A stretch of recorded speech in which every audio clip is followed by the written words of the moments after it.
वैसे योग के क्षेत्र में हजारों पुस्तकें हैं और हम देखते हैं योग की धाराएं भी बहुत हैं। उसमें हठ योग वो एक अलग धारा है। जो कल हमने सौर विज्ञान किया था वो हठ योग के अंतर्गत ही आता है।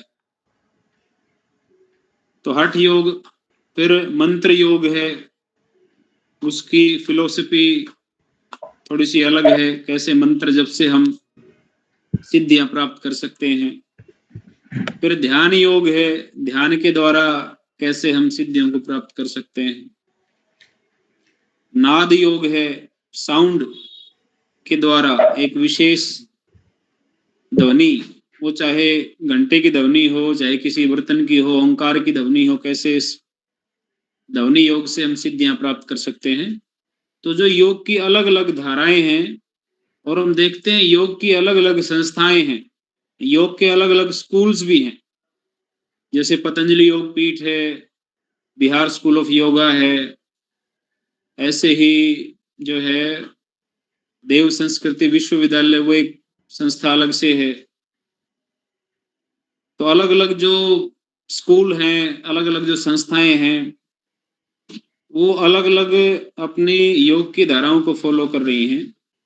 तो पतंजलि योग पीठ जैसे नाम से विदित है, महर्षि पतंजलि की जो फिलोसॉफी है, उनका जो दर्शन है योग के बारे में, जीवन के बारे में, तो आज हम उसी की चर्चा करेंगे। योग दर्शन, जो महर्षि पतंजलि ने एक ग्रंथ लिखा योग के बारे में, तो योग ग्रंथ, योग दर्शन जो है वो बाकी जितने भी योग की धाराएं हैं, योग के जो अलग अलग जो है संस्थाओं के, अलग अलग ऋषियों के जो विचार हैं, उसमें महर्षि पतंजलि का योग दर्शन वो सबसे ज्यादा जो है उपयोगी है, व्यवहारिक है और सार्वभौमिक जिसकी मान्यता है। वो इसलिए है क्योंकि योग दर्शन में एक ऐसा साधक जो जिसने अभी योग को स्टार्ट ही किया है, जिसको हम कहेंगे कि बिल्कुल ही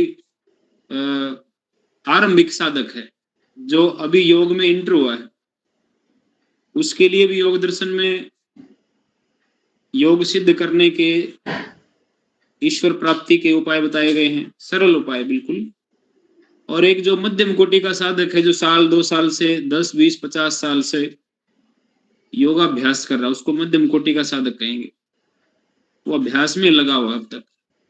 और एक जो उच्च कोटि का साधक है, जिसने ध्यान और थोड़ा बहुत समाधि का अभ्यास किया हुआ है इस जन्म में अथवा पूर्व जन्मों में, तो उनके लिए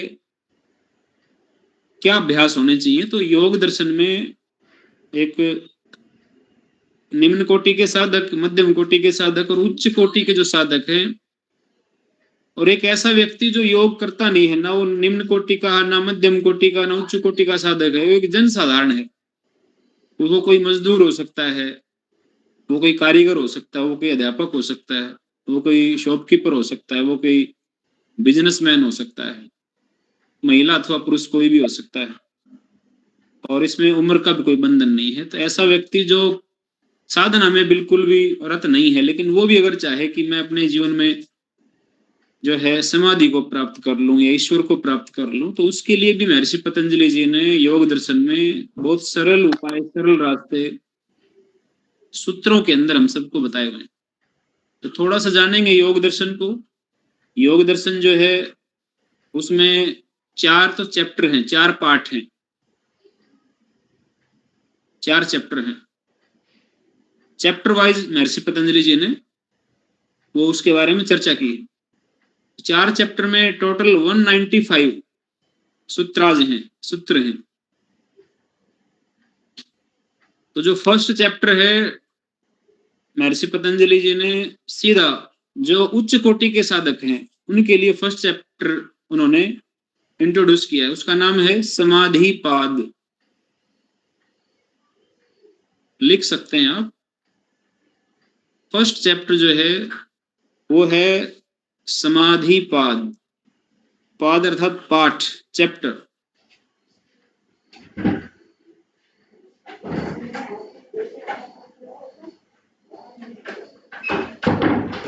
इसमें 51 सूत्र हैं, 51। दूसरा जो चैप्टर है वो है साधन, साधन पाद।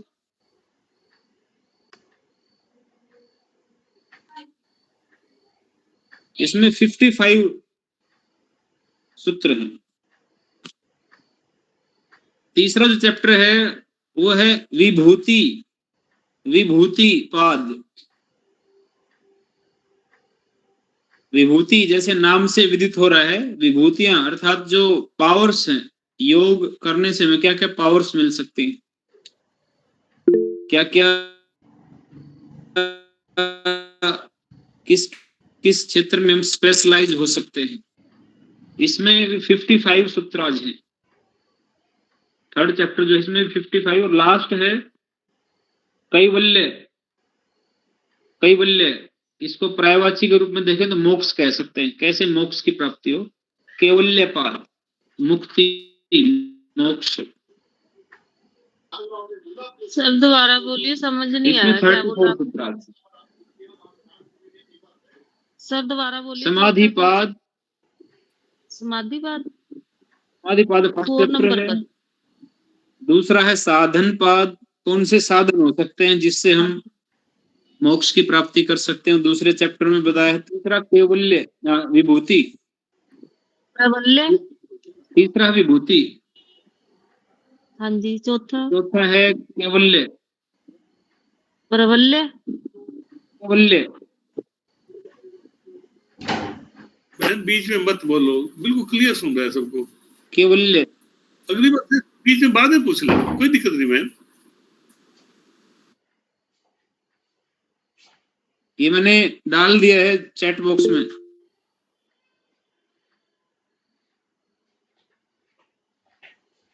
चैट बॉक्स में लिख दिया मैंने हिंदी में, है। तो ये 4 चैप्टर हैं हमारे योग दर्शन में। अब योग दर्शन में जो प्रथम सूत्र है वो अनुशासन से शुरू होता है, अथ योगानुशासनम। ये फर्स्ट चैप्टर का फर्स्ट सूत्र है। आइए हम अपने जीवन में योग के अनुशासन को आरंभ करते हैं, क्योंकि अनुशासन के बिना तो कोई भी बड़ा कार्य किया नहीं जा सकता है। अगर आप जीवन में महान कार्य, बड़ा कार्य करना चाहते हैं तो उसमें पहली आवश्यकता है, पहली शर्त है अनुशासन। हमारा जीवन होना चाहिए अनुशासित। तो पहले सूत्र में कहा अथ, अथ का मतलब आइए आरंभ करते हैं योगानुशासनम।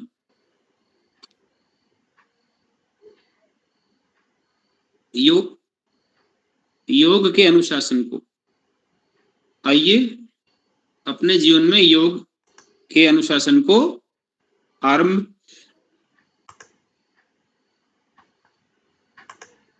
करते हैं। फिर दूसरे सूत्र में योग की परिभाषा बताएगी, योग क्या है। आप में से बताएंगे कोई, आपका आज 5वां दिन है, क्या है योग।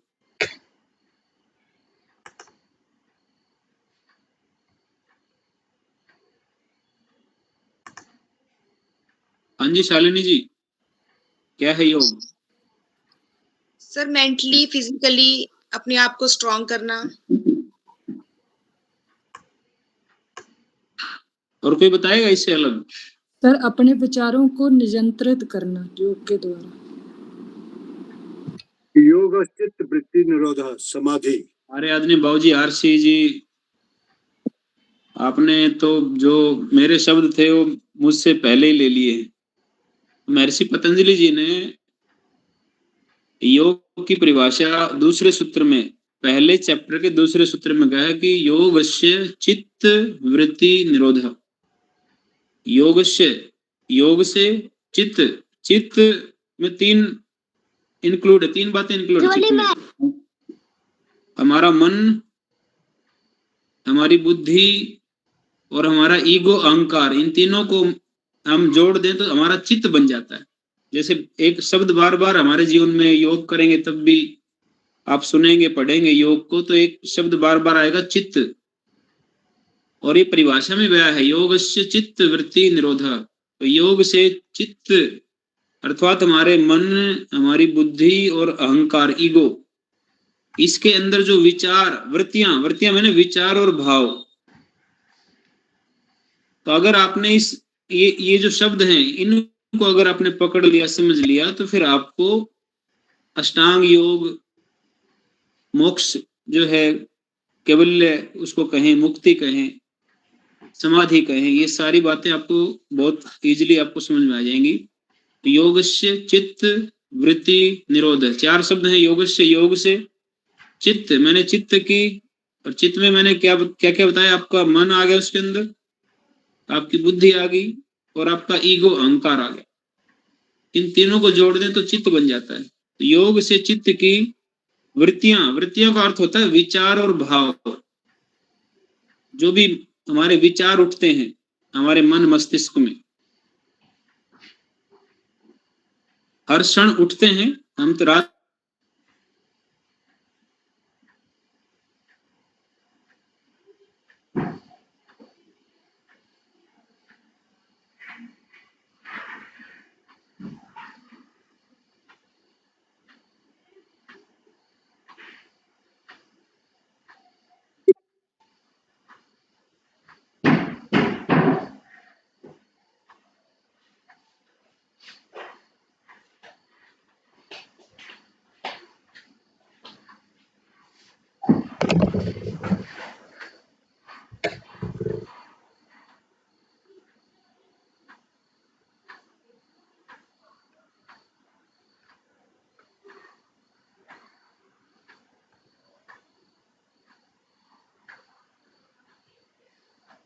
वेट कीजिए, अभी आ रहे हैं जी, प्लीज वेट कीजिए।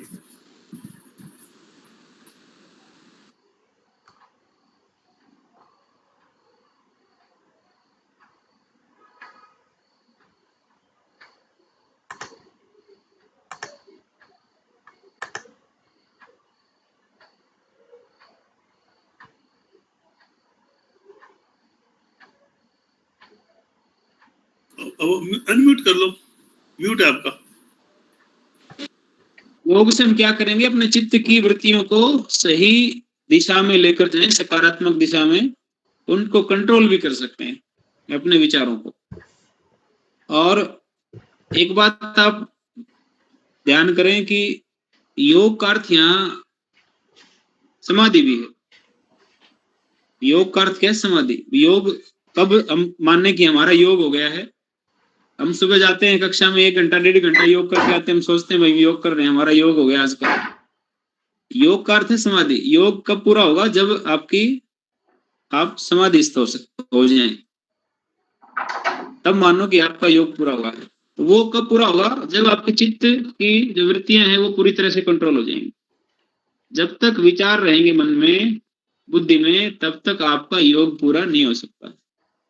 आज का जो विषय है वो अष्टांग योग है। जैसे आप अष्टांग योग को समझेंगे ना, अष्टांग योग पूरा इसी कार्य के लिए है कि चित्त वृत्ति निरोध कैसे हो, ये परिभाषा पूरी कैसे, उसी के लिए महर्षि पतंजलि जी ने, जो आम साधक हैं, सामान्य साधक हैं, जो पारिवारिक हैं, जो नौकरी पेशा हैं, जो बिजनेसमैन हैं, जो है मैरिड लोग हैं, जो पेरेंट्स हैं, तो कैसे ये जो जन साधारण है, हमारा जो सोसाइटी है, ये कैसे अपना जीवन जीते हुए, अपने कार्य करते हुए, अपनी दुकानदारी करते हुए, अपना टीचिंग करते हुए, कैसे वो भाई योग मार्ग पे आगे बढ़ सकते हैं, उसके लिए महर्षि पतंजलि जी ने स्टेप बाय स्टेप अष्टांग योग के बारे में बताया गया। तो ये बहुत सरल एक तरीका है योग मार्ग पर आगे बढ़ने का।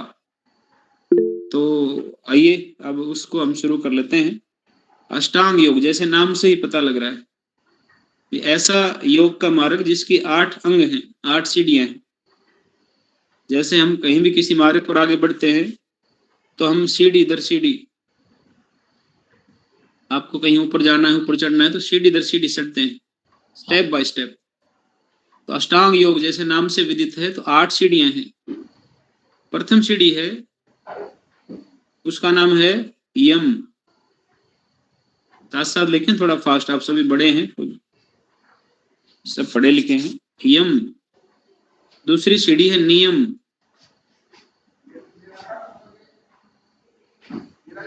यम नियम। तीसरी है आसन, आसन। चौथी स्टेप है प्राणायाम। पांचवा स्टेप है प्रत्याहार।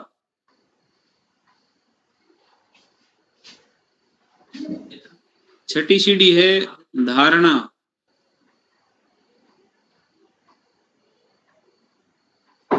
सातवीं सीढ़ी है ध्यान।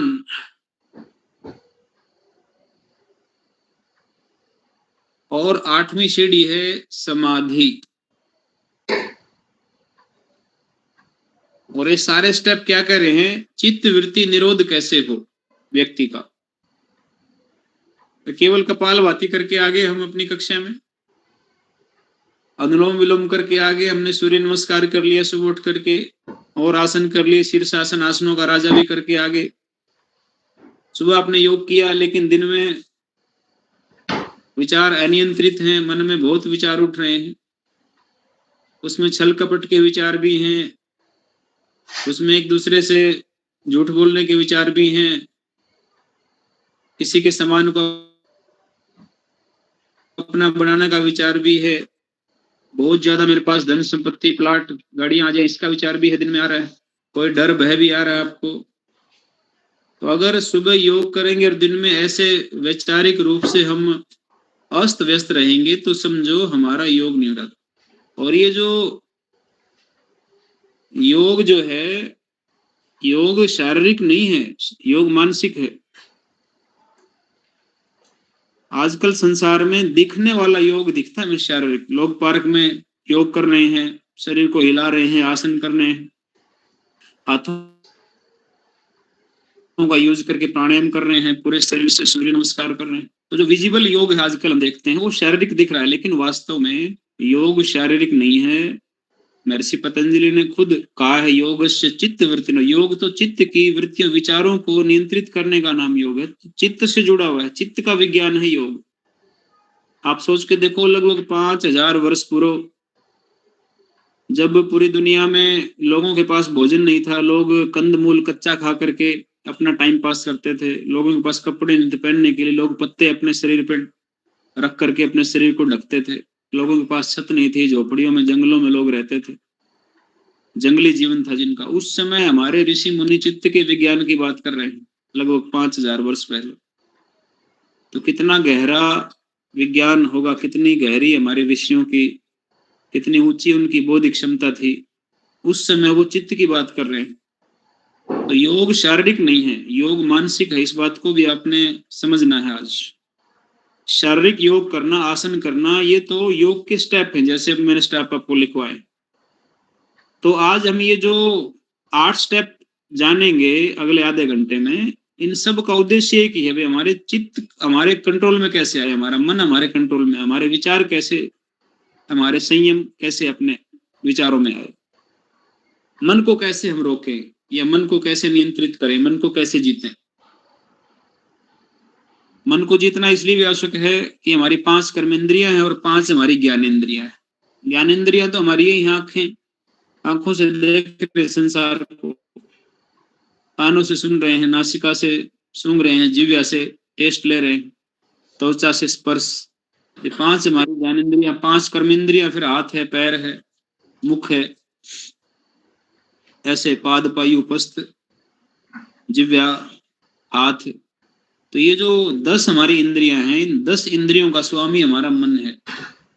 जो संसार के कार्य हम कर रहे हैं, जो ये जो देख रहे हैं संसार, जो हम सुन रहे हैं बातें, साउंड किसी भी तरह की, जो भी भोजन इस संसार में उसका टेस्ट जीवा से ले रहे हैं, जो भी स्मेल है संसार में नासिका से सूंघ रहे हैं, जो भी जो कार्य हम अपने त्वचा से हम स्पर्श का एहसास कर रहे हैं। तो इस जितनी नॉलेज आपको आज तक आपने ग्रहण की है, आप 20 साल के हैं, 50 साल के हैं, 70 साल के हैं, आपने आज तक जो कुछ सीखा समझा जाना इन इंद्रियों से ही सीखा है, आंखों से, कानों से, जिह्वा से, त्वचा से, नासिका से, हाथों से, पैरों से।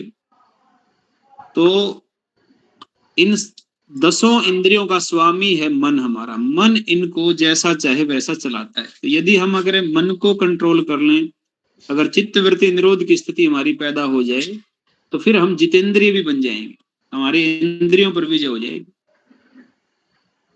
जैसे जीवा पर विजय बहुत कम लोग कर पाते हैं। हम देखते हैं बड़े बड़े साधु संत महात्मा भी क्या करते हैं, कथा में कुछ कहेंगे, लेकिन जब भोजन सामने आता है तो फिर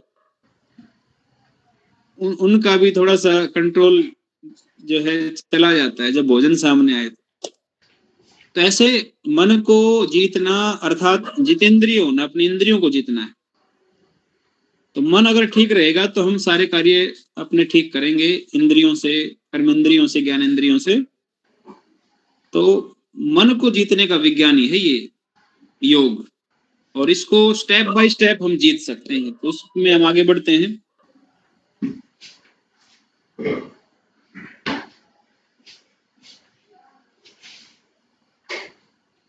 तो शुरुआत करेंगे हम कि यम के साथ शुरुआत करेंगे। यम क्या है? तो यम जो है वो है कि समाज के साथ, सोसाइटी के साथ हमारा बिहेवियर कैसा होना चाहिए।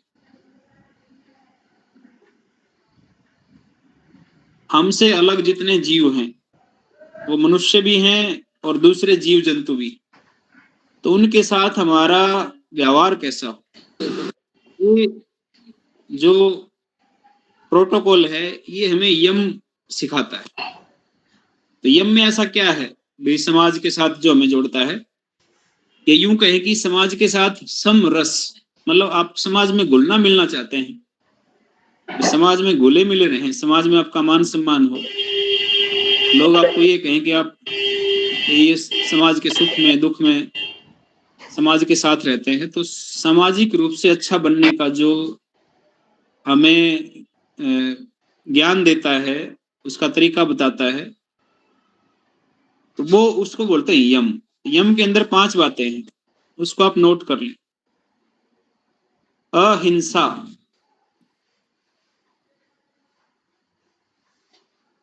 मन से, कर्म से, वचन से, मनसा वाचा कर्मणा। मन कर्म वचन से हम किसी को दुख ना पहुंचाएं। तो ये पहला यम है, यम का पहला जो भाग है। साथ साथ इसको ऐसे भी समझ लो आप कि जो व्यक्ति हिंसा नहीं करता वो सबका चेता भी होता है, उसके साथ सब मिलना जुलना चाहते हैं, उसका दोस्त, उसको दोस्त भी बनाना चाहते हैं, उसको पड़ोसी बनाना चाहते हैं। ऐसे लोगों को घर में भी आने जाने की छूट रहती है, और उनको आप अपने हर फंक्शन में याद भी करते हैं, और उनकी अच्छी प्रेज भी आप करते हैं, तारीफ भी करते हैं। जो नॉन वायलेंस को अपनाता है, जो हिंसा नहीं करता। इसके विपरीत जो हिंसक होता है, जो वायलेंट होता है, वायलेंस करता है, हिंसा करता है, ऐसे लोगों को कोई व्यक्ति उसका दोस्त भी नहीं बनना चाहता, कोई उसको अपने घर में नहीं रखना चाहता, कोई ये नहीं चाहता वो पड़ोस में पड़ोसी भी हो हमारा ऐसा हिंसक। और आप देखोगे जो हिंसक लोग हैं उन सब के लिए फिर कानून की व्यवस्था भी की गई। कानून में अलग अलग धाराएं हैं, हिंसा के अनुसार उनको जेल भी हो जाते हैं, उम्र कैद भी, और कई लोगों को आपने देखा फांसी की सजा भी होती है। तो सामाजिक रूप से आपको अच्छा बनना है तो यम का पहला जो भाग है, आपने अहिंसा का पालन। अहिंसा परमो धर्म। मैं आपको अभी है ना 5 यम बताऊंगा और 5 नियम। ये इनमें सिर्फ अहिंसा एक ऐसा एक हमारा इसमें पार्ट है जिसको हर संभव परिस्थिति में हमें इसका पालन करना चाहिए। हर परिस्थिति में हमें प्रयास करना चाहिए भाई हमें अहिंसा का पालन करना चाहिए।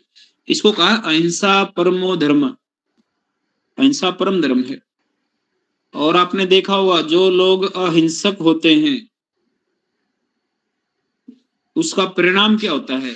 अगर आप अहिंसा का पालन करेंगे, अहिंसा का पालन करेंगे तो खूंखार जानवर भी आपके पास आकर के हिंसा छोड़ देंगे। जैसे हम देखते हैं, पुस्तकों में पढ़ते हैं, हमारे जो ऋषि मुनि हैं जो आश्रम में जंगलों में रहते थे, तो उनके आश्रमों में ही शेर है, चीता है, बाघ है, हाथी है, जो हिंसक माने जाते हैं, जो दूसरों के नुकसान भी कर सकते, लेकिन वो उनके आश्रम में ही उनके पास रहते। कारण क्या है कि हमारे ऋषियों ने, हमारे पूर्वजों ने अहिंसा का पालन किया, तो उनका इतने अच्छे व्यवहार के कारण उसका फल ये हुआ कि जो हिंसक जानवर हैं, हिंसक लोग हैं, वो भी उनके पास जब आते हैं तो अपनी हिंसा को छोड़ देते हैं। तो साथ साथ में आपको यम का एक एक पार्ट बताऊंगा, उसका लाभ क्या है, उसकी हानि क्या है, और उसका फल क्या मिलेगा, तो साथ साथ आपको बताएंगे। तो अहिंसा की हानि तो कोई है ही नहीं, लाभ है। हाँ, अहिंसा करेंगे तो फिर ये कानूनन अपराध भी है संविधान में, इसके लिए फिर कानून की व्यवस्था भी, पुलिस की व्यवस्था है। दूसरा जो पार्ट है यम के बाद, यम का ही दूसरा पार्ट, अहिंसा के बाद लिखेंगे सत्य, यम का दूसरा भाग है। 5 भाग बताऊंगा इसके मैं यम के, और 5 फिर नियम के, दूसरी स्टेप के भी। पहले यम की चर्चा कर रहे हैं, यम के अंदर दूसरा भाग है सत्य।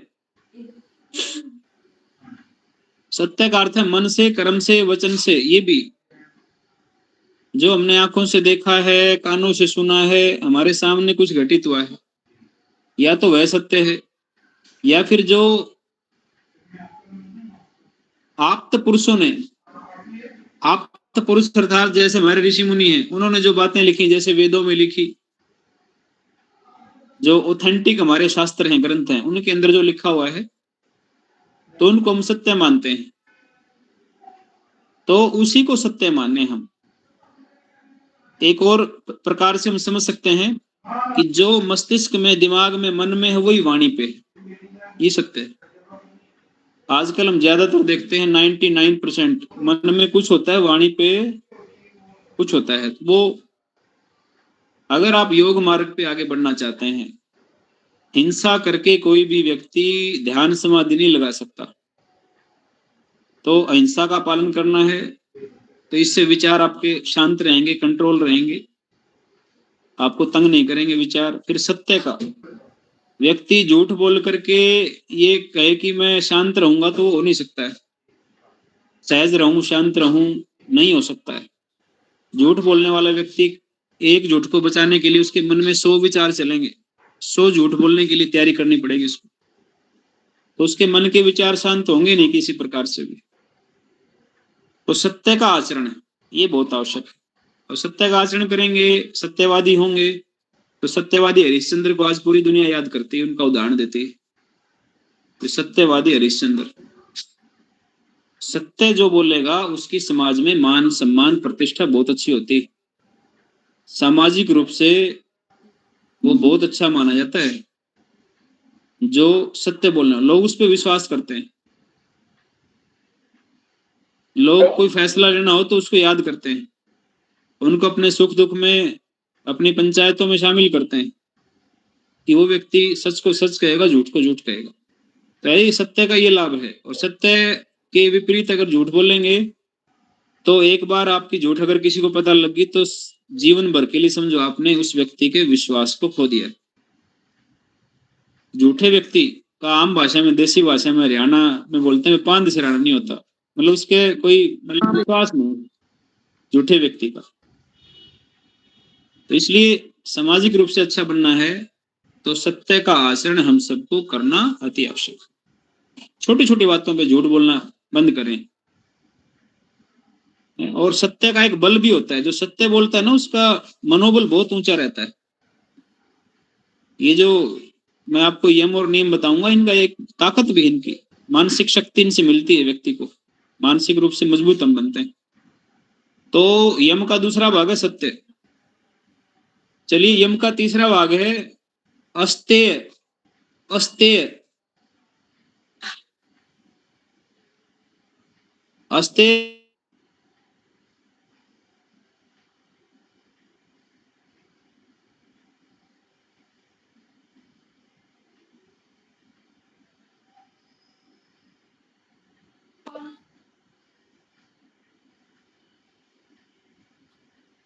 सत्य मैंने चोरी करना, अस्ते मैंने चोरी ना करना।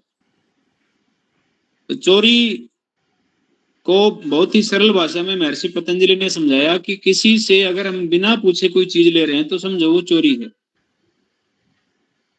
बिना बताए, बिना पूछे।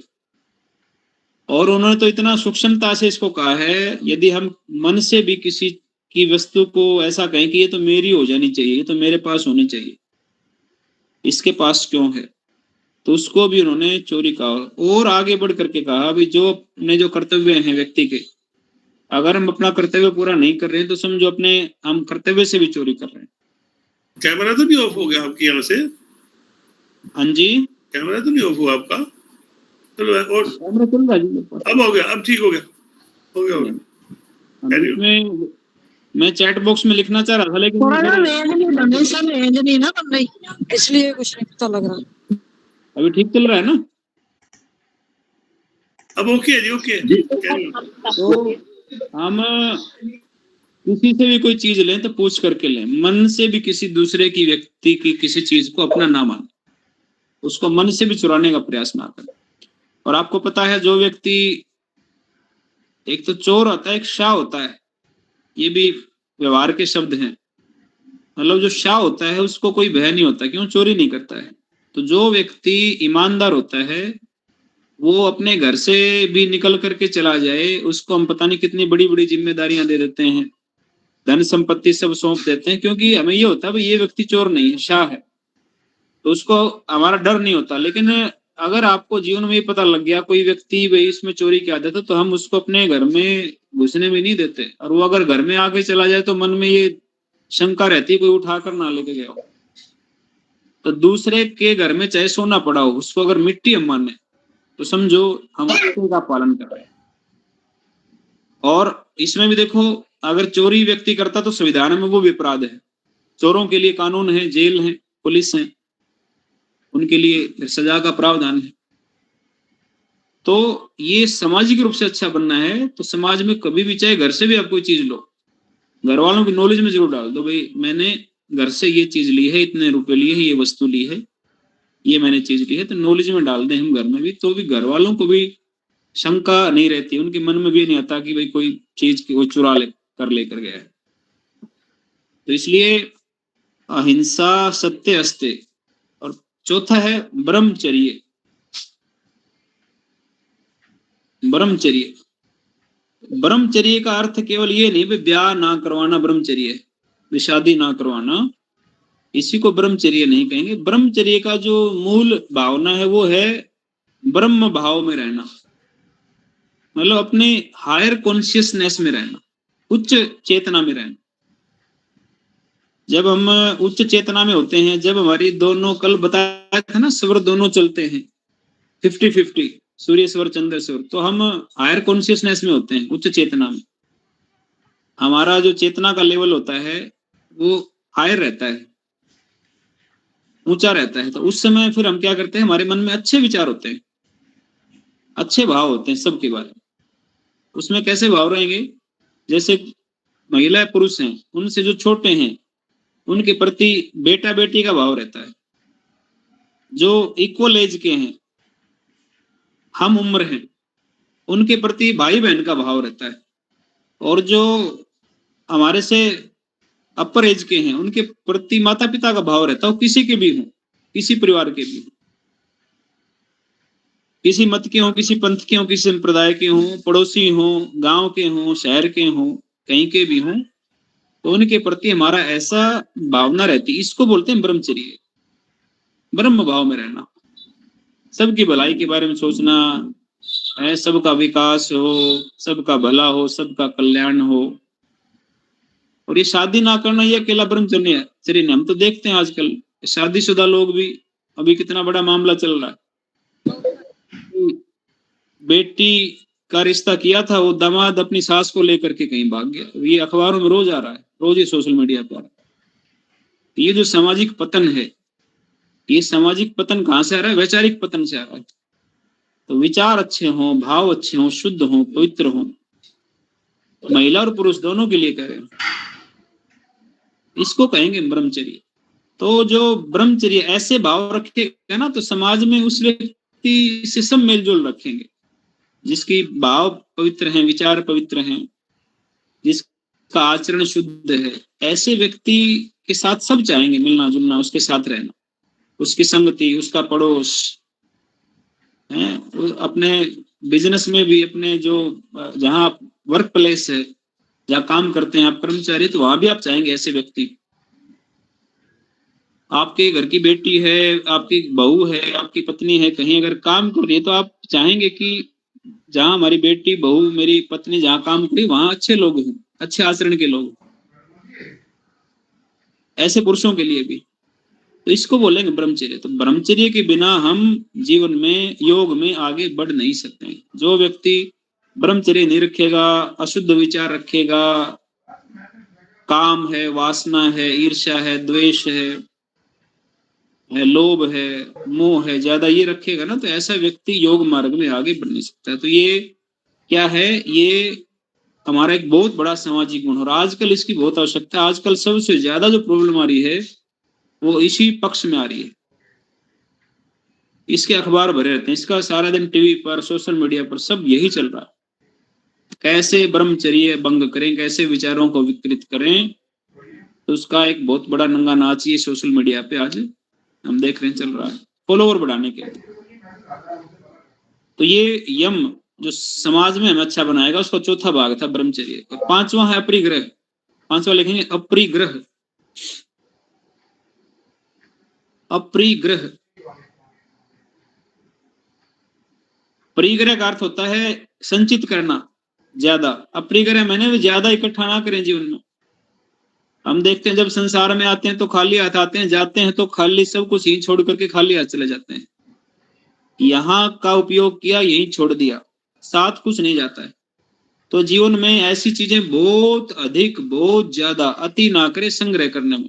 कई प्लाट खरीद लिए, कई मकान खरीद लिए, बहुत अरबों खरबों का बैलेंस, बैंक बैलेंस बना दिया, 10-10 गाड़ियां ले ली, बहुत ज्यादा सोना इकट्ठा कर लिया, हीरे इकट्ठे कर लिए, जूते इकट्ठे कर लिए, बहुत ज्यादा कपड़े, 10, 20, 50, 100 कपड़े आपके पास हो गए।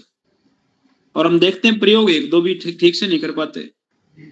ऐसे ऐसे कपड़े हमने लेके रख लिए, साल में एक बार भी नंबर नहीं आता उनको पहनने का, तो फिर बाद में देने ही पड़ते हैं किसी को। ऐसे जूते हैं, ऐसे गाड़ी है, और ज्यादा चीजें इकट्ठे करते हैं तो एक चोरी का भय भी रहता है, कोई ले ना ले, चुरा ना ले। और इसके विपरीत देखें, हमारे पास बहुत कुछ है, समाज में ऐसे बहुत से लोगों के पास एक एक चीजें भी नहीं है, अपना घर भी नहीं है, अच्छे कपड़े नहीं है, अच्छा उनके पास धन नहीं है। तो जो हमारे पास ज्यादा है उनके पास बिल्कुल भी नहीं। तो कोशिश करें वही चीजें इकट्ठी करें जो आपके साथ अगले जन्म तक साथ चली जाएं। वो सूक्ष्म चीजें हैं, वो आपकी सेवा है, वो अच्छे विचार हैं, वो साधना है, ईश्वर का, प्रभु का नाम है, अच्छे कार्य हैं, पुण्य के कार्य हैं, परमार्थ के जो काम हैं। तो इसलिए हम क्या करते हैं, पतंजलि में जब भी कोई हरिद्वार जाता है तो गुरु दक्षिणा के रूप में परम पूज्य महाराज श्री ये कहते हैं, भाई आपने यहाँ आकर के योग सीखा है, आपकी गुरु दक्षिणा यही, आप आगे जा करके अपने जैसे 100 लोगों को योग से जोड़ना, आपने योग सिखाना, यही गुरु दक्षिणा। क्यों? योग करेंगे तो अपना लाभ करवाएंगे, तो इसका जो है, जैसे कोई पॉलिसी करता है, वो चाहे LIC की हो चाहे दूसरी, तो जो पॉलिसी करने वाला है उसको कुछ उसका हिस्सा मिलता है कमीशन, कुछ हिस्सा उसका जो सीनियर है उसको मिलता है, कुछ हिस्सा उसका जो एरिया मैनेजर उसको मिलता है, कुछ हिस्सा उसका जो हेड है उसको मिलता है। तो ऐसे ही जो जब आप पुण्य करते हैं, तो जैसे आपको हमारे आदरणीय आहूजा जी ने, आदरणीय हमारे नवीन जी ने, हमारे जिला प्रभारी कुलदीप जी ने आपको इसमें जोड़ा, तो पुण्य का कुछ लाभ उनको मिलेगा, कुछ राज्य प्रभारी को मिलेगा, कुछ हमारे केंद्रीय प्रभारी को मिलेगा। और परम पूज्य महाराज श्री उन्होंने सबको योग सिखाया, तो उनको और बड़ा पुण्य मिलेगा। आप देख भी रहे हो पतंजलि योग पीठ कैसे दिन दुगनी चार चौगुनी उन्नति कर रहा है। अभी पीछे देखा, पिछले महीने पूरी दुनिया का शेयर मार्केट क्रैश हो गया, लेकिन पतंजलि का शेयर आज 2000 पर चल रहा है। तो ये सारा जो मिल रहा है, इसको हम पुण्य के रूप में देख सकते हैं। वे पुण्य हम करेंगे, सेवा करेंगे, तो उसका हमें फल अनंत गुना मिलेगा। तो ये है हमारा यम, पहला ही भाग डिस्कस किया अभी हमने। समाज में हम कैसे बने, सामाजिक रूप से समरस कैसे बने, समाज में एक अच्छे सामाजिक प्राणी, एक अच्छे इंसान कैसे बने, उसके लिए यम का पालन करेंगे तो योग मार्ग में हमें आगे लाभ मिलेगा, सिद्धियां मिलेंगी। इनका पालन नहीं करेंगे, चित्त के अंदर विचार बने रहेंगे, बुरे विचार, गलत विचार, झूठ के, हिंसा के, चोरी के, तो फिर हम योग मार्ग में, समाधि, योग का अर्थ है समाधि के मार्ग में हम आगे सफल नहीं हो पाएंगे। यम के बाद चलिए दूसरा स्टेप डिस्कस करेंगे। अभी दूसरी सीढ़ी पर हम कदम रखेंगे, उसका नाम है नियम। पहली सीढ़ी को हमने पार कर लिया, उसको समझ लिया, जान लिया। अब मेरा आपसे एक आग्रह है, जो जान लिया उसको मान लिया, मान करके उसको करना है। ऐसा नहीं ये ज्ञान सारा पुस्तकों में बंद पड़ा है, लेकिन जब तक दिमाग में ज्ञान है, नॉलेज है, वो जीरो है, शून्य है। जब वो आपके बिहेवियर में आ जाएगी व्यवहार में, तभी वो फल देगी। केवल जानना काफी नहीं है, मानना काफी नहीं है, मान करके इसको करना वो बहुत आवश्यक। तो यम के बाद नियम, दूसरी सीढ़ी पर पांव रखेंगे। नियम है पर्सनल लाइफ के लिए, व्यक्तिगत जीवन हमारा कैसे अच्छा हो, पर्सनल लाइफ। एक तो सामाजिक जीवन है सबका, एक है सबकी पर्सनल लाइफ कैसे अच्छी। तो पर्सनल लाइफ में भी 5 बातें हैं, उनका हमने पालन करना है। तो उसमें लिखेंगे सबसे पहले सोच। हाँ जी, आ जाओ आ जाओ। सोच, सोच मैंने शुद्धि, पवित्रता, प्योरिटी। तो हमें अपने व्यक्तिगत जीवन में शुद्धि रखनी है, शुद्धि शरीर की, अंदर से बाहर से। हम रोज आपको बताते हैं कि सुबह उठ के पानी पिया करो, उससे आपका पेट अच्छा साफ होगा, उससे आपका यूरिन खुल करके आएगा, तो वहां से भी आपकी शुद्धि सफाई होगी। पसीना खूब निकलेगा तो उससे भी शुद्धि सफाई होगी। तो हम जल की शुद्धि बाहर से भी करते हैं, स्नान करने से बाहर से शुद्धि, पीने से अंदर की शुद्धि। तो जल के बारे में आपको रोज बताते हैं कि शुद्धि रखो, लेकिन केवल शरीर की या शरीर के आसपास घर की या फिर गली की, आस पड़ोस की, केवल वहां तक सीमित नहीं है। महर्षि पतंजलि ने कहा हमारे मन के विचार भी शुद्ध और पवित्र होने चाहिए। इधर क्या है बाबा, ये हमारा छोटा योगी भी बात सुन करके, क्योंकि घर में बैठे हैं और लाइट आज दोपहर से है नहीं, तो सारी बातें घर में गूंज रही हैं जो आपको बता रहे हैं ना, साथ में घर वाले भी सुन रहे हैं। तो दूसरी जो सीढ़ी है उसमें सबसे पहले सोच है। तो शरीर की केवल शुद्धि नहीं, आसपास की शुद्धि नहीं, स्वच्छता अभियान जो चल रहा है वो केवल बाहर से झाड़ू मार रहे हैं। एक अपना कचरा दूसरे की तरफ कर रहा, दूसरा पहले की तरफ वापस कर देता है, और आखिरी में इसको जला देते हैं, तो वातावरण फिर वैसे अशुद्ध। तो शुद्धि मन की हो, बुद्धि की हो, आत्मा की भी पवित्रता होनी बहुत आवश्यक है। वो आपको मैंने बताई है, जो अहिंसा है जैसे, उससे भी मन की शुद्धि हो रही है। सत्य के आचरण से भी अपने वाणी की शुद्धि उससे हो रही है, ठीक है। ब्रह्मचर्य, उससे वैचारिक शुद्धि हो रही है। तो केवल शरीर की शुद्धि नहीं, हमें अपने मन की, बुद्धि की, विचारों की भी पवित्रता। पर्सनल लाइफ इससे अच्छी होती है। अपनी पर्सनल लाइफ में आप शांत सहज रहेंगे अगर आप अपने विचारों को भी शुद्ध रखेंगे। और स्नान भी देखो, अब गर्मी का मौसम है, जो स्नान नहीं करे एक दिन भी, तो वो सहज रह ही नहीं सकता, शांत रह ही नहीं सकता। पसीने से लथपथ है तो नहा करके आपको शांति मिलती है, वो तो शुद्धि होगी अपने शरीर की। लेकिन मन, बुद्धि, विचारों की पवित्रता भी बहुत आवश्यक। उसके लिए हमारे आर्ष ग्रंथ हैं, वेद हैं, दर्शन हैं, शास्त्र हैं, उपनिषद हैं, या जो हमारे गुरुजन हैं, गुरु हैं, उनको हम सुनते हैं। तो इससे अपने विचारों की पवित्रता, शुद्धि अपने आप हो जाती है। तो नियम, दूसरी स्टेप का पहला भाग है सोच, पवित्रता, शुद्धि। इससे पर्सनल लाइफ हमारी अच्छी रहेगी। सोच के बाद दूसरा लिखें संतोष, सेटिस्फैक्शन। जो हम मेहनत कर रहे हैं, पुरुषार्थ कर रहे हैं, तो उससे जो फल आपको मिल रहा है उसमें आप संतोष कर लें, सेटिस्फाई हो जाए। भाई मैंने मेहनत की थी, इतना गुड़ डाला था, इतना मीठा हो गया, और ज्यादा मीठा करना तो और गुड़ डालना पड़ेगा, और मेहनत करनी पड़ेगी। जो हम मेहनत पुरुषार्थ करते हैं जीवन में, उससे जो फल मिल रहा है उसमें हम संतुष्ट हो जाएं। परमात्मा ने हमें अपनी योग्यताओं से ज्यादा दिया है। या हम अपने से जो कम समर्थ लोग हैं उनको देख करके, उनके पास जो सुख है, सुविधाएं हैं, साधन हैं, उनसे तो हमारे पास हमारी योग्यता से बढ़ करके परमात्मा ने हमें सब कुछ दिया है। हम ऐसा ये सोचें कि अगर मैं धरती पर अकेला भी होता तो भी परमात्मा मुझे सब कुछ देता, मेरे लिए सब कुछ बनाता। तो ऐसा सोच करके आप जीवन में सेटिस्फाई रहें, अपने बच्चों से सेटिस्फाई रहें, पति पत्नी से, पत्नी पति से, जैसे परमात्मा ने व्यवस्था की है कर्म फल व्यवस्था के अनुसार, जैसे माता पिता मिल गए, जैसा परिवार मिल गया, जैसा समाज मिल गया, उसमें आप सेटिस्फाई हो जाएं कि कर्म फल व्यवस्था के अनुसार हम सबको मिला है। क्योंकि ये एक जन्म तो है नहीं, पिछले पता नहीं कितने जन्म पार करके हम सब यहाँ पहुंचे हैं।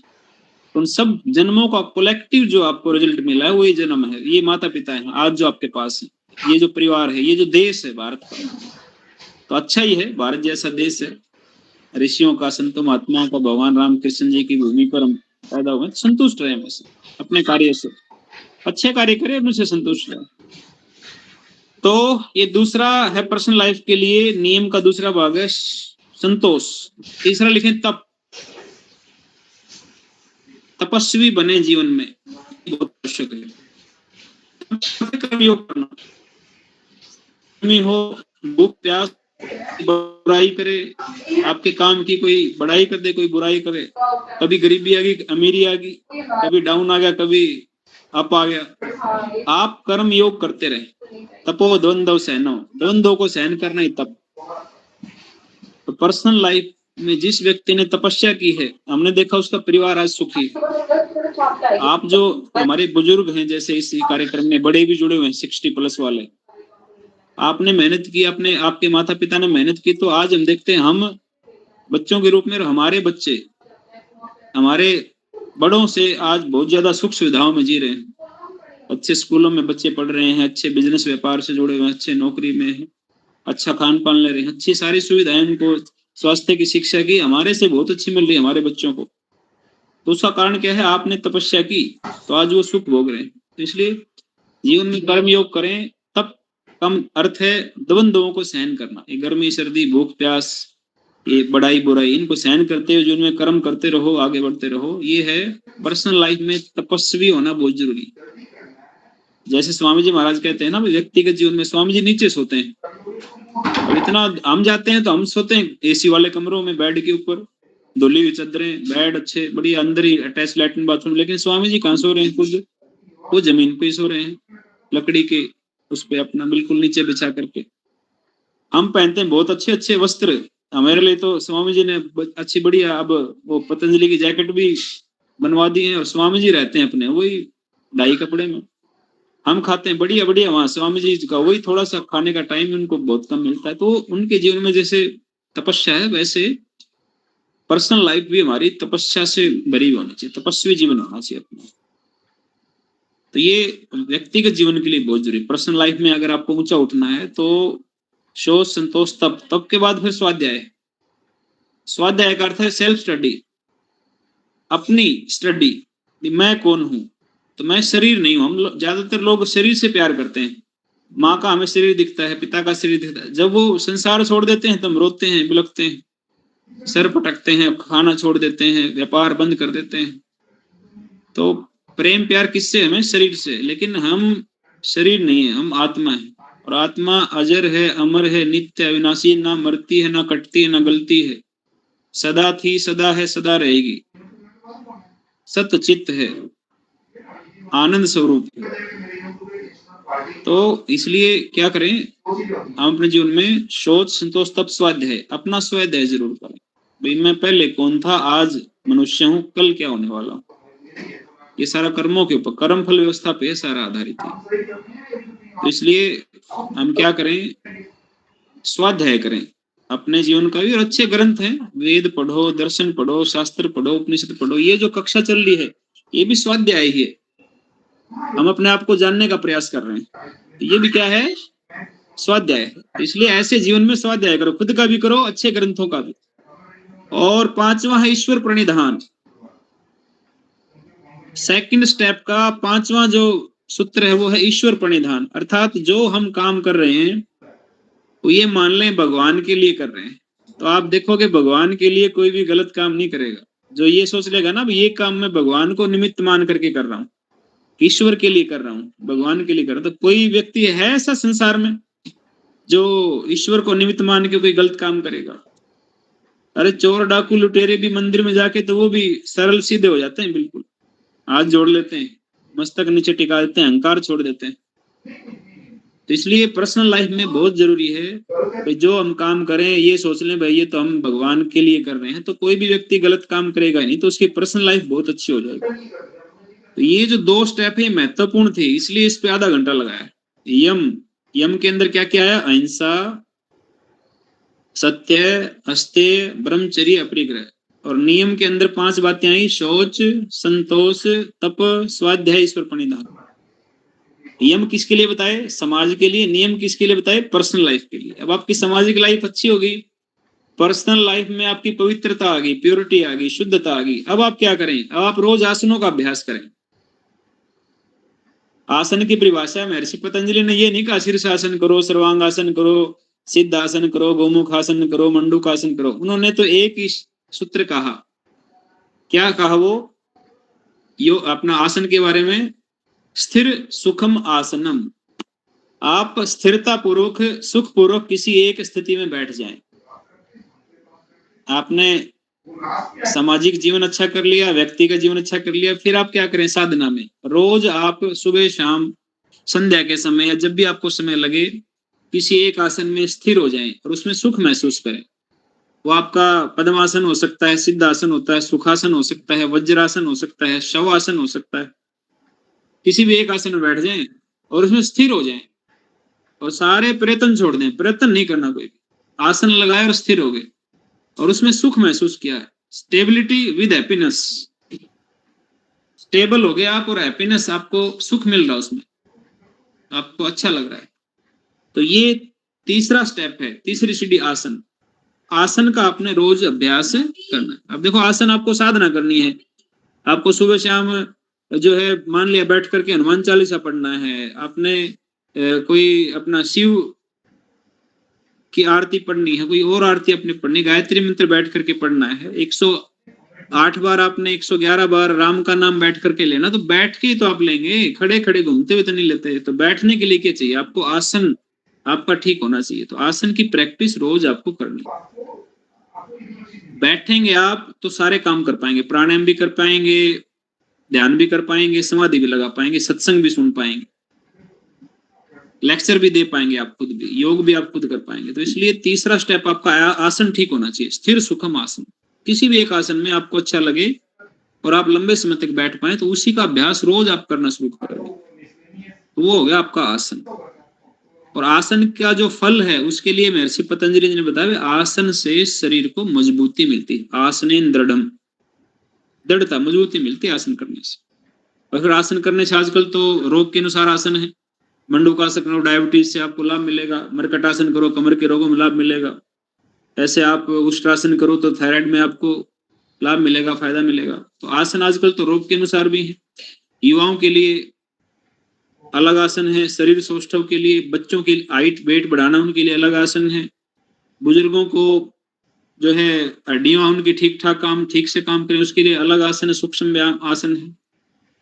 तो तीसरा स्टेप आसन है, आसन का आपने अभ्यास अवश्य करना। चौथा स्टेप है प्राणायाम। अब आपने आसन लगाना शुरू कर दिया, आपको आपकी सीटिंग अच्छी होगी, आप 5 मिनट आराम से बैठ सकते हैं, आप 10 मिनट बैठ पा रहे हैं, 20 मिनट बैठ पा रहे हैं, 1-1 घंटा आप बैठ पा रहे हैं अपने घुटनों को फोल्ड करके, सिद्धासन में, सुखासन में, पद्मासन में। तो फिर आप क्या करेंगे? फिर आप अगला स्टेप करेंगे प्राणायाम। प्राण जमा आयाम, प्राणों का आयाम, प्राणों का नियंत्रण। दिन में हम श्वास लेते हैं ना, वो हम लेते नहीं, अपने आप चलता है, वो अनकंट्रोल्ड होता है, अनियंत्रित होता है, उस पे आपका कोई कंट्रोल नियंत्रण नहीं होता। लेकिन जब आप प्राणायाम करते हैं तो आप अपनी मर्जी से श्वास को लेते हैं, रोकते हैं, छोड़ते हैं, उसके साथ आपकी मर्जी जुड़ जाती है, आपका कंट्रोल जुड़ जाता है, उसका रिमोट आपके हाथ में होता है। तो इसी को प्राणायाम बोलते हैं। तो प्राणायाम हम अवश्य करें। महर्षि पतंजलि जी ने 4 प्राणायाम बताए हैं। 4 प्राणायाम क्या बताए? श्वास लेना,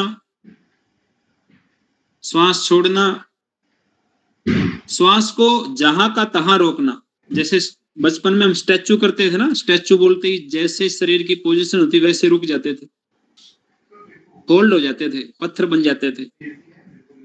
तो वैसे ही जहां का तहां, जहां श्वास है वहीं रोक देना एकदम से। उसको कहा महर्षि पतंजलि जी ने, अंदर श्वास लेना बाह्य प्राणायाम, बाहर श्वास को छोड़ना अभ्यंतर प्राणायाम, बाह्य अभ्यंतर, और जहां का तहां रोकना स्तंभवर्ती प्राणायाम। और चौथा प्राणायाम बताया बाह्य अभ्यंतर विषाक्षेपी, बाहर छोड़ के बाहर रोक देना, अंदर लेकर अंदर रोक लेना। तो 4 प्राणायाम बताए महर्षि पतंजलि जी ने। स्वामी जी जो प्राणायाम सिखा रहे हैं, अनुलोम विलोम, कपालभाति, भस्त्रिका, ये तो महर्षि पतंजलि से अलग अन्य जो ऋषि हुए हैं उन्होंने जो ग्रंथों में लिखे हैं, जैसे घेरण संहिता है, हठयोग प्रदीपिका है, तो उन ऋषियों ने जो प्राणायाम बताए स्वामी जी ने उन सबको, और महर्षि पतंजलि की जो ये 4 प्राणायाम सबको मिला करके एक बहुत सुंदर, कई ऋषियों के विचार को, निचोड़ को स्वामी जी ने फिर और एक निचोड़ दे करके हम सबको सिखाया है। ये जो पैकेज हम रोज करते हैं, भस्त्रिका, कपालभाति, उसके बाद बाह्य, उज्जयी, अनुलोम विलोम, भ्रामरी, उद्गीत, प्रणव, शीतली, शीतकारी, चंद्रभेदी, सूर्यभेदी, तो स्वामी जी ने तो इन सब को जोड़ दिया एक स्थान पे, सब ऋषियों को, इन सब ऋषियों के विचारों। तो इसलिए क्या करें हम, फिर प्राणायाम का अभ्यास प्रतिदिन हम किया करें। प्राणायाम का जो फल क्या होता है, प्राणायाम से शरीर में हल्कापन आता है, लाग होता, हल्कापन, शरीर हल्का रहेगा। आप बेशक 100 किलो के हैं, लेकिन प्राणायाम करेंगे तो आपको हल्कापन लगेगा शरीर में। अब ये चौथी स्टेप है प्राणायाम की। प्राणायाम से हम देख रहे हैं रोग भी मिट रहे हैं, श्वसन तंत्र के रोग मिट जाते हैं, भस्त्रिका प्राणायाम से, कपालभाति से पाचन तंत्र के, अनुलोम विलोम से पूरे नाड़ी तंत्र के, और भ्रामरी करते हैं तो ये मन मस्तिष्क के, उद्गीत करते हैं तो हृदय और फेफड़ों के, और जब हम प्रणव प्राणायाम करते हैं तो वो तो पूरा चित्त चेतना, मतलब बहुत सूक्ष्म लेवल पे जाकर के हमें लाभ करता है। तो इसलिए प्राणायाम का अभ्यास ये चौथा स्टेप है। प्राणायाम के बाद फिर आता है प्रत्याहार। अब आपने प्राणायाम किया और अगला आ गया प्रत्याहार। मैंने शुरुआत में आपको क्या बताया था कि ये जो अष्टांग योग है, इसका उद्देश्य है भी हमारे मन के विचार कैसे, चित्त वृत्ति निरोध कैसे हो, चित्त में से विचार कैसे कम हो, कंट्रोल कैसे। तो अभी 8 हो गए हैं, अभी 5-7 मिनट और ले सकते हैं जी? कोई दिक्कत नहीं, कोई बात नहीं, जो जाना चाहेगा चला जाएगा, आप समझते। तो जो 5वां जो भाग है वो है अपना है ना, बैठे रहेंगे, चिंता ना करो। प्रत्याहार। प्रत्याहार का अर्थ है जो हमारी इंद्रियां हैं, अब उनको हमने समेटना है। हाँ, भ्रामरी प्राणायाम सुबह बताएंगे आपको विकास जी, सुबह की कक्षा में। तो 5वां जो स्टेप है वो है हमारा प्रत्याहार। प्रत्याहार का अर्थ है कि हमें अपनी इंद्रियों को उसके विषय से हटाना है। जैसे आंख हमारी इंद्रिय, उसका विषय संसार को देखना। जितना आंखों से संसार को देखेंगे उतने ही मन में विचार बनेंगे। अब देखो, देख तो रही आंखें, लेकिन विचार कहाँ पैदा होता है? मन में। और विचार जितने ज्यादा पैदा होंगे क्या होगा? उतना ही चित्त वृत्तियां बढ़ेंगी, उतना ही हम डिस्टर्ब होंगे, उतना ही हम योग समाधि से दूर होते चले जाएंगे। तो इसलिए हमने क्या किया, आंखों को बंद कर लिया, तो आंखों का विषय हट गया। ऐसे ही कानों को बंद कर लिया, अर्थात ऐसे स्थान पर बैठ गए जहां बहुत शोर नहीं है, तो कानों का विषय हट गया। भोजन रसोई से दूर हो गए तो जिह्वा का विषय हट गया। सुगंध दुर्गंध से दूर हो गए। अब देखो, सुगंध आएगी तो भी आएगी नासिका से, लेकिन विचार कहाँ पैदा होगा? मन में, बुद्धि में। सुगंध है, दुर्गंध है। तो ऐसे हम अपनी इंद्रियों को विषय से हटा दें, और विषय का अर्थ है बाहर के संसार से, और उनको कहाँ जोड़ दें? अपने से जोड़ दें।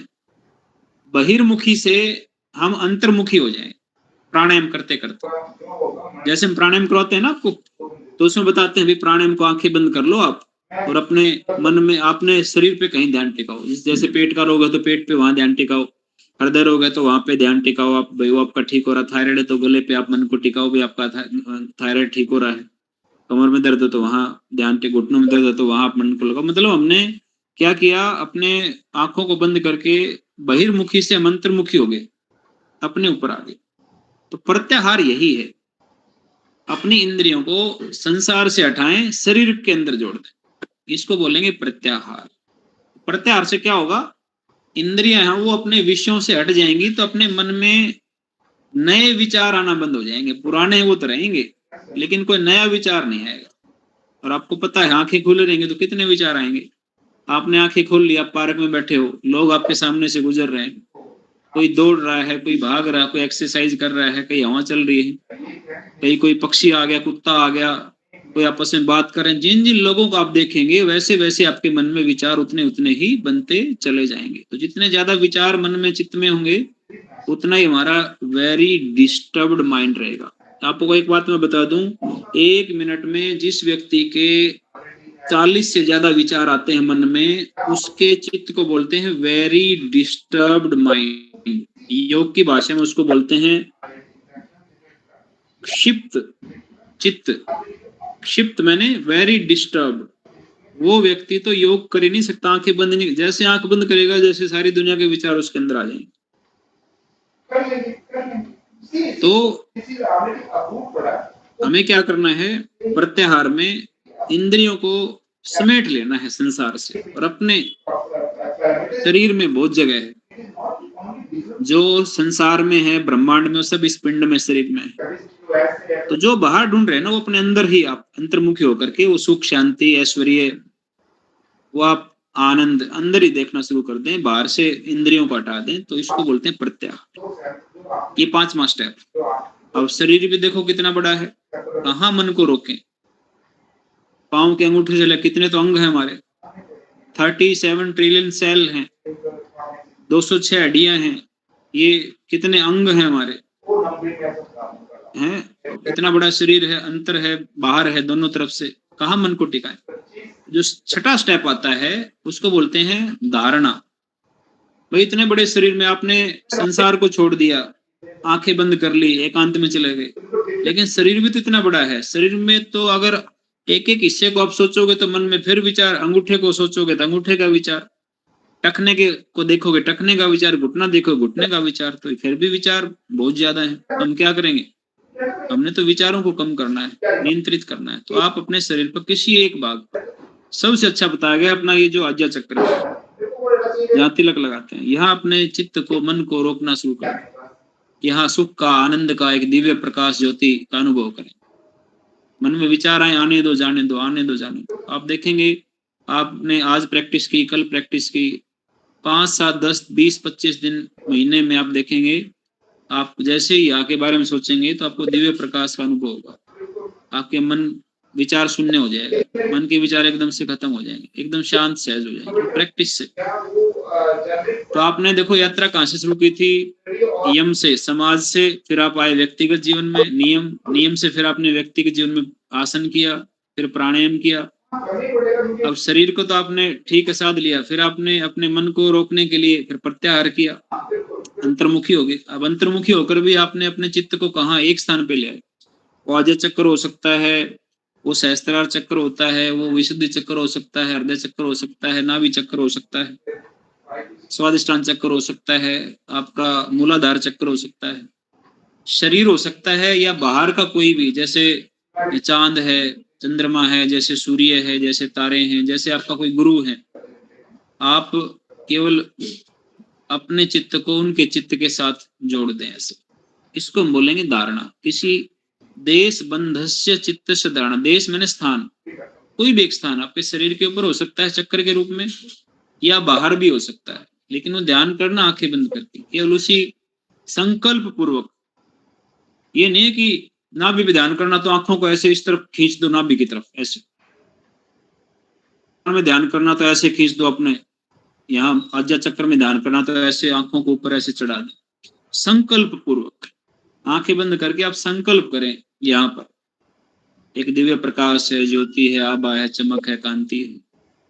तो यहाँ आप जैसे संकल्प करेंगे तो आपका चित्त फिर यहीं टिक जाएगा। तो इसको बोलेंगे धारणा। अब बार बार यहाँ से डिस्टर्ब होगा, ये आपने यहाँ चित्त लगाया, फिर डिस्टर्ब हो गए, फिर लगाया, फिर डिस्टर्ब हो गए। जिस दिन आपकी यहाँ कंटिन्यूटी बन जाएगी, इसको बोलते हैं ध्यान। धारणा की कंटिन्यूटी, वो क्या है, ध्यान। समझ गए, धारणा की निरंतरता, इसको ध्यान करें। ध्यान की परिभाषा क्या दी महर्षि पतंजलि ने, वो दी है तत्र प्रत्येकतानता ध्यानम। तत्र तब कब, जब आपकी धारणा ठीक हो जाए। तो धारणा के बाद जब आप एक तानता, किसी एक स्थान पर एक विचार के साथ लगातार जुड़े रहे, इसको बोलते हैं ध्यान, मेडिटेशन जिसको हम बोलते हैं। ये मेडिटेशन देखो कितना सरल बताया कि एकाग्रता वो ध्यान,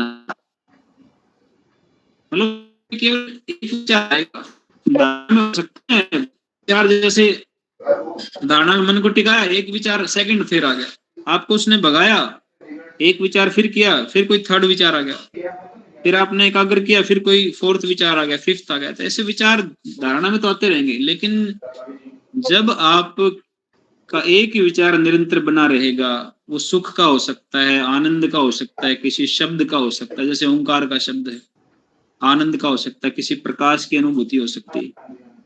तो जब केवल एक विचार रहेगा तो ध्यान का अर्थ ही है भाई एक ही विचार। जैसे सड़क पे चल रहे हैं तो सड़क पे चलने का ही विचार, फिर एक्सीडेंट नहीं होता कभी। भोजन कर रहे हैं तो भोजन का ही विचार, भोजन ठीक से खाएंगे। पढ़ा रहे हैं तो पढ़ाने का, पढ़ रहे हैं तो पढ़ने का। तो इसी को क्या कहेंगे? ध्यान कहेंगे। इसको कहते हैं हमारे माता पिता ध्यान से चलना बेटा, ध्यान से खाना, ध्यान से जाना, ध्यान से रहना। तो वो वही ध्यान है जिसका जिक्र आज हम कर रहे हैं, जिसको आज की दुनिया में मेडिटेशन कहा जाता है। मेडिटेशन करना हम लोग, तो आप सोच लो, जो 6 सीढ़ियां पालन नहीं करेगा वो 7वीं मेडिटेशन उसका जीवन में कभी, इस जीवन में क्या 7 जन्मों में मेडिटेशन नहीं होगा। जो यम नियम का पालन नहीं करेगा, जो आसन प्राणायाम का अभ्यास नहीं करेगा, जो प्रत्याहार धारणा का अभ्यास नहीं करेगा, उसका ध्यान जीवन में कभी लग नहीं सकता। तो कोई अगर आपके जीवन में ये पूछे ना भाई मुझे ध्यान सिखा दो, तो पहले उनको ये 6 सीढ़ियां बता देना। तो पहले 6 सीढ़ियां पार करके आओ, तभी मेडिटेशन होगा, तभी ध्यान लगेगा। तो 7वीं सीढ़ी ध्यान है, उसमें केवल एक विचार है। और 8वीं सीढ़ी है समाधि। समाधि में जो एक विचार है ना, आनंद का हो, अच्छा हो, बुरा हो, जो भी है, ये विचार भी चला जाता है, विचार शून्यता हो जाती है। फिर हम अपने इष्ट से, भगवान से, ईश्वर से एकाकार हो जाते हैं। अपने आप को हम विस्मृत कर देते हैं, मर्ज हो जाते हैं। जैसे आजकल हमारे, क्योंकि अध्यापकों में, सरकारी स्कूलों में, जिन स्कूलों में बच्चे कम हैं उनको दूसरे स्कूलों में मर्ज कर रहे हैं, तो उससे जिस स्कूल के बच्चे कम है उसका अस्तित्व मिट जाता है, फिर वो दूसरे स्कूल के नाम से जाने जाते हैं। तो समाधि में, ध्यान के अंदर जो एक विचार था, समाधि में वो एक विचार भी हट जाता, वो चाहे अच्छा विचार हो, पवित्र विचार हो। और फिर हम क्या हो जाते हैं, वो जो हमारा इष्ट है, जो सोर्स है, वो जो हमारा मूल है, ईश्वर है, परमात्मा है, जिसको हम कुछ भी कहें, उसके अंदर हम मर्ज हो जाते हैं। अपने आप के अस्तित्व को कुछ समय के लिए भुला देते हैं। और ये कितनी देर में हो जाता है पता है? अगर आपका ध्यान लगभग 20-25 मिनट का ध्यान आपका जिस दिन लगना शुरू हो गया, तो 20-25 मिनट के बाद व्यक्ति समाधि में इंटर हो जाता है। ऐसा महर्षि पतंजलि के योग दर्शन के भाष्यकारों ने लिखा, मैं अपनी तरफ से नहीं बता रहा।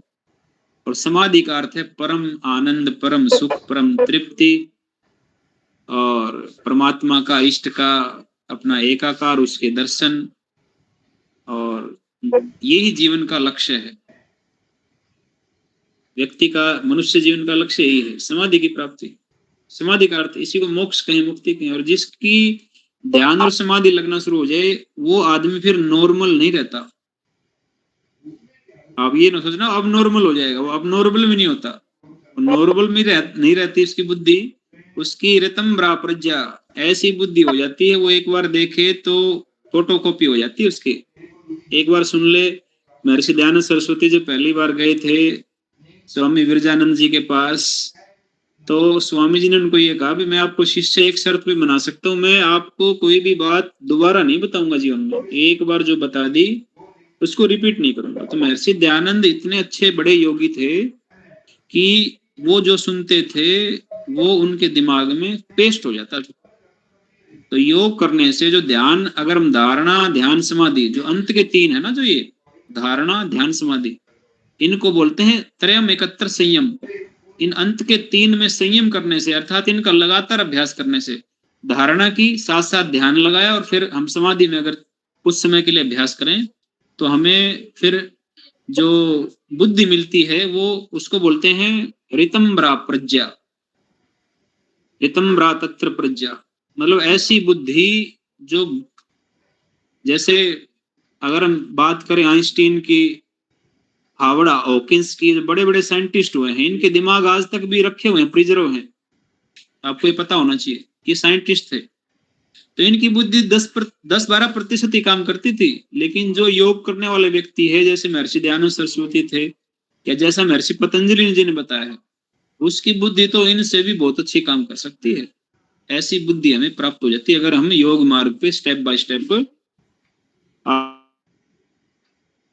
बढ़े हैं। तो आज जो आराम योगा ऊंचा है तो है, लेकिन निश्चित रूप से क्लियर हो गया होगा कैसे एक आम व्यक्ति को, जनसाधारण को, पारिवारिक सामाजिक व्यक्ति को, कैसे एक योग शिक्षक या साधक को अगर हम अष्टांग योग का पालन करें तो हम अपने जीवन में बड़ी बड़ी विभूतियां, बड़ी बड़ी शक्तियां और बहुत अच्छी ब्रेन पावर हम अपनी बना सकते हैं और बच्चे भी बना सकते हैं। आजकल के जो बच्चे हैं उनको भी अगर सुपर ब्रेन बनाना है उनको अपना, तो वो बच्चे भी अगर ऐसे स्टेप बाय स्टेप आगे बढ़ेंगे तो जीवन में वो जो है पुरुष से महापुरुष, मानव से महामानव, जीव से ब्रह्म और नर से वो नारायण बन सकते हैं। तो ऐसा हमारे ऋषियों ने ज्ञान दिया। तो आप सबने बहुत श्रद्धा भाव के साथ आज के विषय को लिया। प्रातःकाल का प्रैक्टिकल अपना योगाभ्यास का और ध्यान का थोड़ा सेशन रहेगा।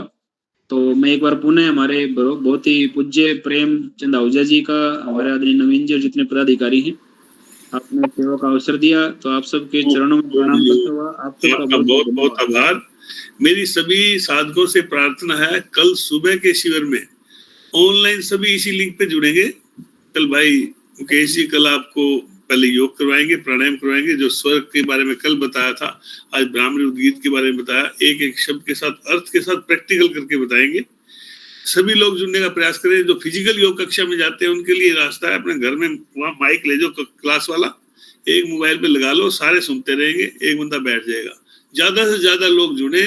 कल का विशेष शिविर रहेगा, उसको रिपीट में बार बार नहीं करूंगा, ग्रुप में मैंने डाल दिया है और उसी प्रकार से कल ज्वाइन करेंगे सभी। कल मैं भाई मुकेश जी का आभार प्रकट करता हूँ, इन्होंने 3 दिन हमें दिए। कल का सुबह